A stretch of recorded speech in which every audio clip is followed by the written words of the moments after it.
In June 2025, a Florida company took their Porsche Cayenne into their local repair garage for an oil change.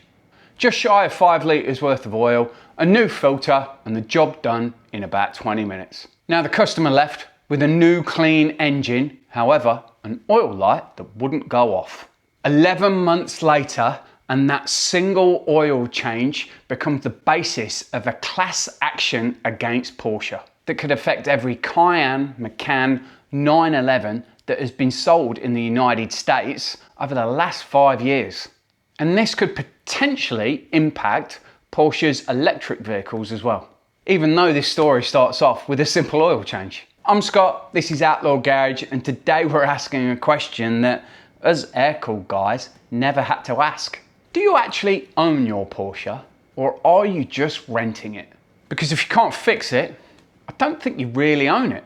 And in May this year, a company called Fleet Salvage Systems filed a lawsuit against Porsche.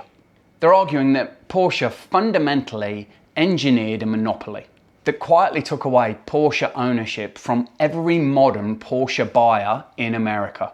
This is that story. And by the end, I think you'll understand why this matters, even if you don't own a modern Porsche. Because what happens here has the potential to shape and mold the future of car ownership. Are we really going to own anything? If you're new to the channel and enjoyed this style of video and adventures, drives, car builds and projects with local owners, please subscribe to the channel. Now let's get on with this story and this lawsuit. The phrase right to repair gets thrown around all the time, but let's get specific about what this means for cars and why it's different from phones and washing machines. Right to repair is a movement that says, if you bought a thing, you should be allowed to repair that thing yourself. Or you should be able to take it to someone who knows how to fix it. Fundamentally, the manufacturer doesn't get to lock you out. For phones, this fight has been about replaceable batteries and replaceable parts. You shouldn't have to take your phone to Apple, for example. And for something different, for tractors, it doesn't mean a farmer has got to go to John Deere. For cars, it's quietly becoming about software, because in a modern world, everything runs through code that the manufacturer controls.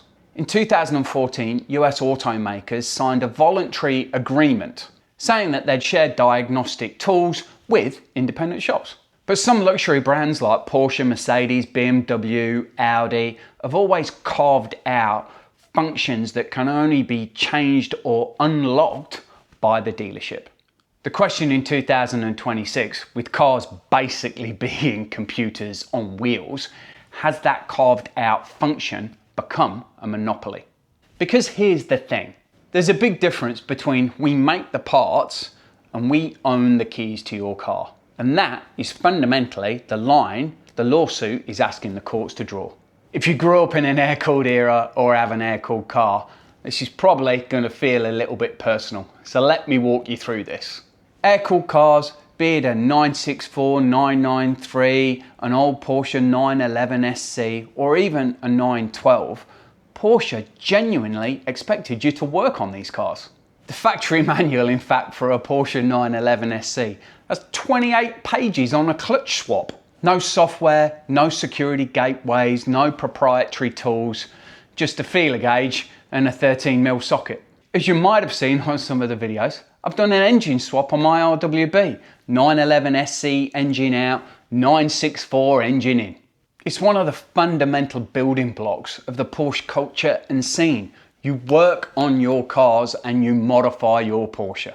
That's part of the cult and religion of Porsche. The 996 was the first water-cooled Porsche 911, back in 1988.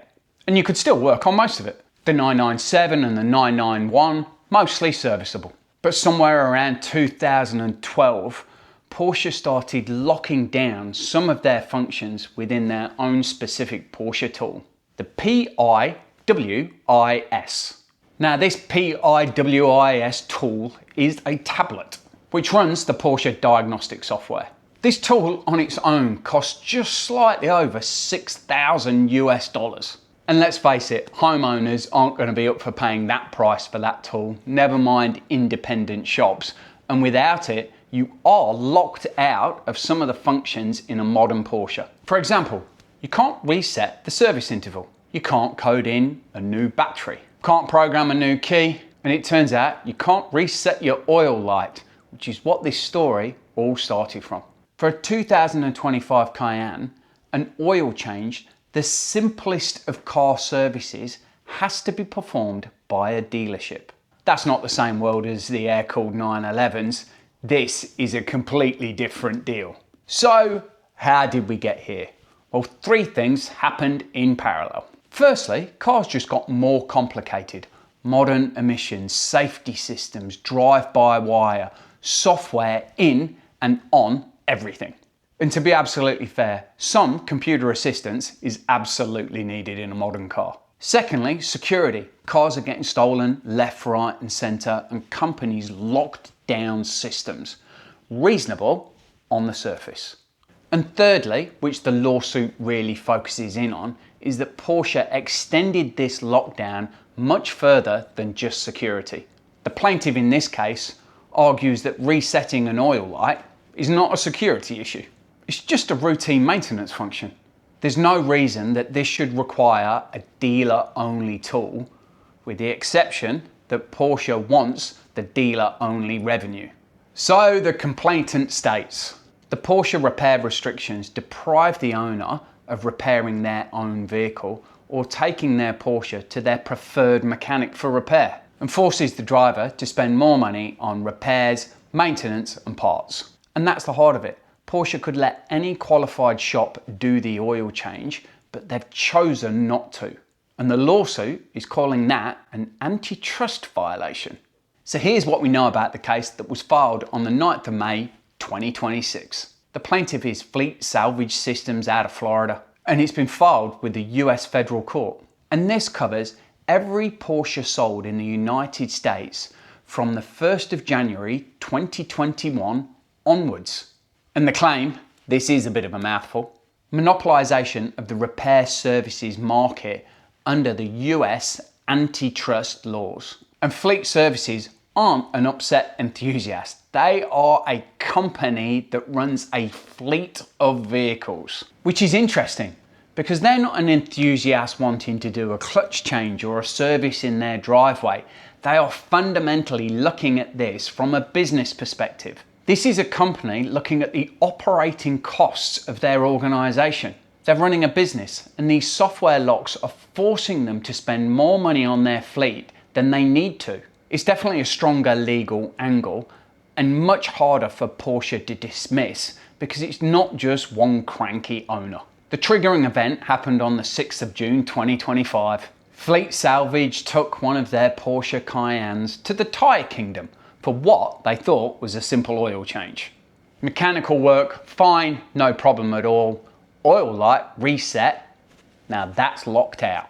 That one moment multiplied across every modern Porsche in the United States is what this lawsuit is about. This class includes, up until this point, every modern Porsche sold in the United States over the last 5.5 years. So what are Fleet Service asking for? Well, they're asking for three things. Broadly, damages for class members who have paid inflated prices for servicing, an order for Porsche to provide diagnostic and reset tools to independent shops at fair terms, and what might get bigger is the certification of class so other owners can join in. And let's face it, this class action is going to take years to resolve. This isn't going to be anything like the Porsche Singer incident. Most class actions get settled way before they go to trial, but even the act of filing this has done something. It's put the question out publicly. In 2026, does buying a Porsche mean you own a Porsche? Or does it mean that you are leasing a Porsche that the dealer controls?